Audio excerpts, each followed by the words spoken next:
Les camps de concentration, oubliés. Dans l'histoire, quand on parle de camps de concentration, on pense automatiquement à ceux de la Seconde Guerre mondiale. Mais ils ne furent pas les seuls. Il y a même eu des camps de concentration, bien avant la Seconde Guerre mondiale, celui des Boers. Méconnus de l'histoire, entre 1899 et 1902, les Britanniques construiront des camps pour les Boers, où les femmes, les enfants et les vieillards y seront envoyés et périront en masse. D'ailleurs, c'est là que cette phrase « camp de concentration » va faire son apparition pour la toute première fois suite à la guerre des Boers. Et dans cette vidéo, je vais vous parler des camps de l'Enfer Vert, ceux de 1954. Il y a 70 ans, le 7 mai 1954, la bataille de Dien Bien Phu s'achève. Mais une autre bataille commence. Plus de 10 000 soldats français sont faits prisonniers. Ils partent en direction des camps. Et ils vont faire 700 km à pied à travers la jungle et la montagne en 40 jours. Une marche de la mort les attend. Épuisés, blessés, presque sans nourriture, ils doivent marcher encore et encore. Beaucoup mourront d'épuisement. Ils seront laissés sur les bords des pistes. Arrivés au camp, ils découvrent ce qu'ils vont appeler l'Enfer Vert. Ils doivent tout d'abord tout construire, car rien n'est installé. Les camps n'existent pas. Ils doivent tout construire eux-mêmes. Après 57 jours de combat, après 40 jours de marche, ils doivent maintenant travailler. Ils vont vivre au milieu de la jungle, dans des conditions horribles. Les paillotes où ils dorment sont imprégnées d'eau, due à la pluie. Les poux et les autres parasites gagnent les barbes et les cheveux des hommes. Les huttes sont infectées d'excréments. Ceux qui meurent dans ce camp sont grignotés par les rats.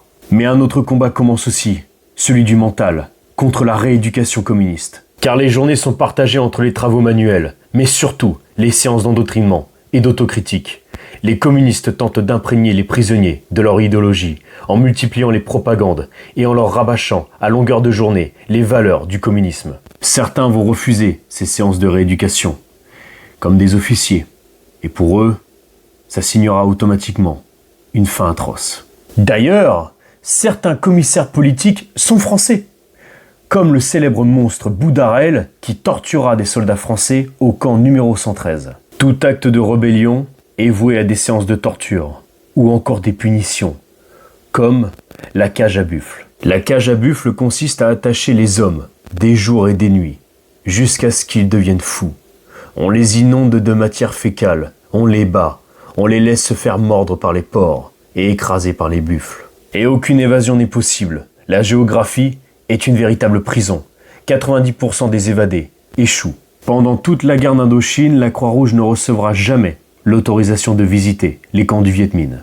Entre août et septembre 1954, 3290 prisonniers de Dien Bien Phu sont rendus sur les 10 000. Les prisonniers libérés revenaient épuisés, dans un état squelettique. La plupart vont être hospitalisés et leur vision évoquée celle des retours des camps de concentration. Les hommes pesaient 30 à 40 kilos.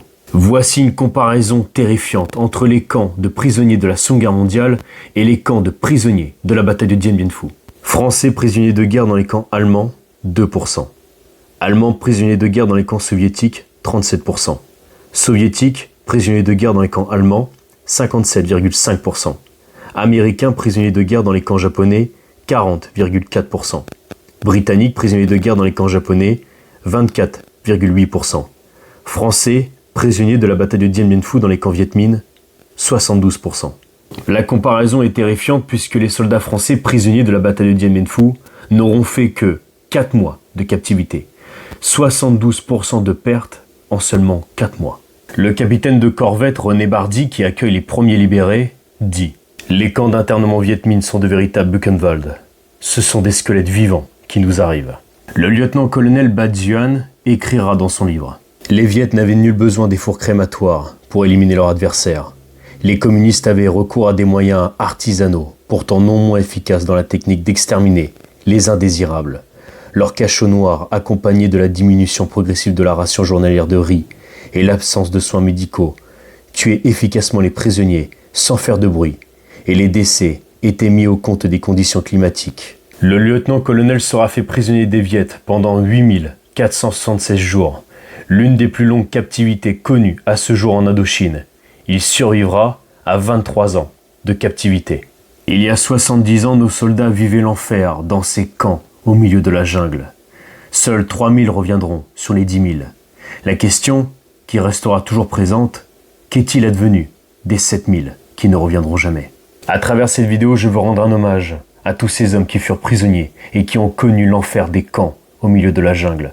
À tous ces hommes qui ne sont jamais revenus en France et qui, il y a maintenant 70 ans, reposent toujours sur cette terre d'Indochine.